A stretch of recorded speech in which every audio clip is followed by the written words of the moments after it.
What's going on YouTube? Rodrigo Manzo here. Today I've got a pretty darn cool video. That's right. Today I'm going to go ahead and cover or overview the last heavy training of the squat, bench press, and deadlift leading up to my competition. These were of course done on different days. Today is December the 9th. It is currently 11:12 p.m. So tomorrow is the 10th, which pretty much means we're about 2 days out from the meet. Currently I'm going through my water load and cut or water weight manipulation. If you guys would like to see a video on how I go ahead and pretty much cut weight for a meet, please make sure to let me know down below in the comment section. And if you enjoy watching this video, please make sure to thumbs up or like the video, share it, and subscribe to the channel if you're not subscribed. So let's go ahead and move straight into the commentary specific to the training. So as you can see, we're working with deadlifts. Now, because at the time my adductor was still somewhat aggravated and pretty much not 100%, it was very difficult for me to actually load my hips when it came to heavier weights.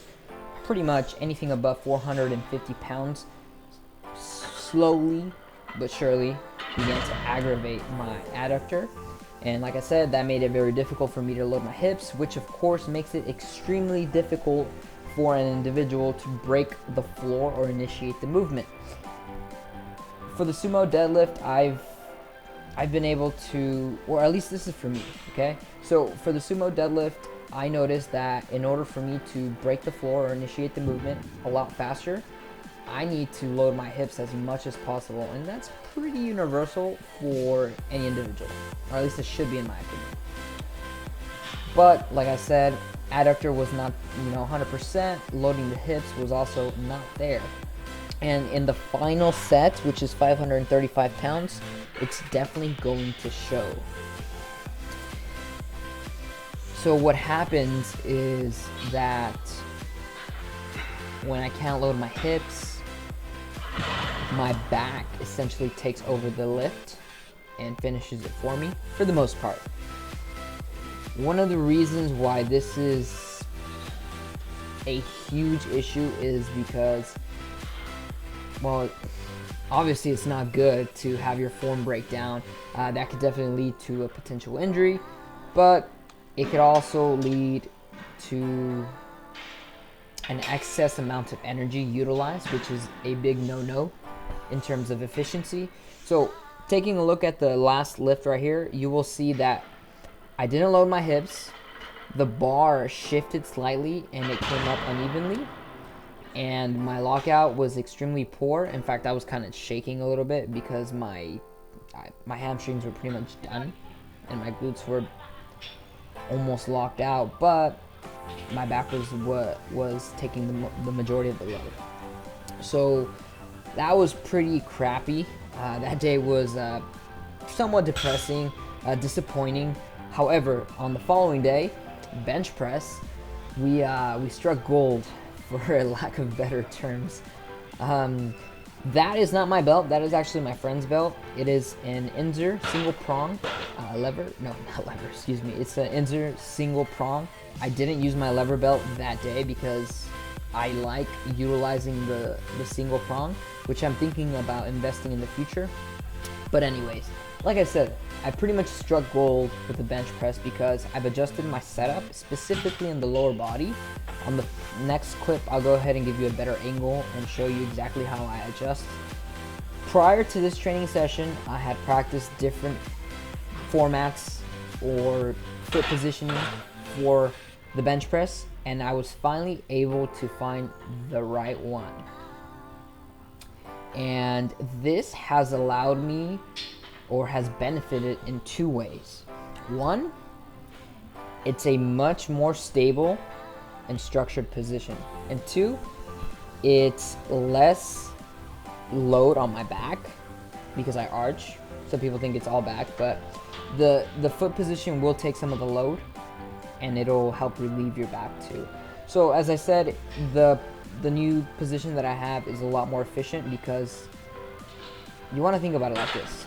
If your foundation is not stable and functional, or just overall pretty much stable, tight, the entire system itself will break little by little, and it won't be as efficient or effective as possible.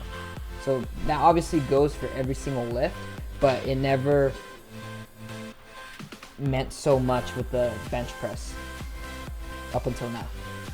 So moving on to the squats, I was very well aware that loading my hips might actually strain my adductors. So the main goal on this day was to get up to a heavy weight, a daily minimum you could say, and work with singles, but make sure, consciously focus on making sure that my form, or whatever form or movement, motor pattern I used, was enough to get me a 400-pound plus squat for the upcoming meet.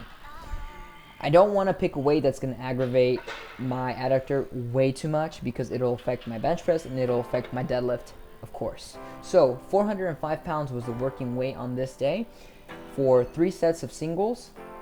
And something that I really stressed on this training session was loading my hips as much as possible, but I did it in a different way.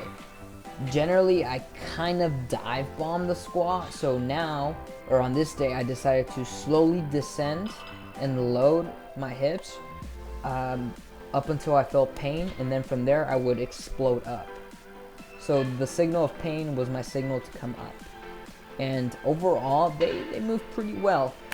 Definitely not 100%, but they moved enough for me to be confident to say that I can, squat over 400 the day of the meet. So that's pretty much it, guys. That's the little overview of the last 3 training sessions. Hopefully you guys have enjoyed it. Again, if you enjoyed the videos, please make sure to like the videos, share them, and subscribe to the channel for more content. The next video will definitely be the USPA NorCal Championships meet, so stay tuned for that. Thank you all so much for the support. Have a good one. Good. Come on. Come on. There you go.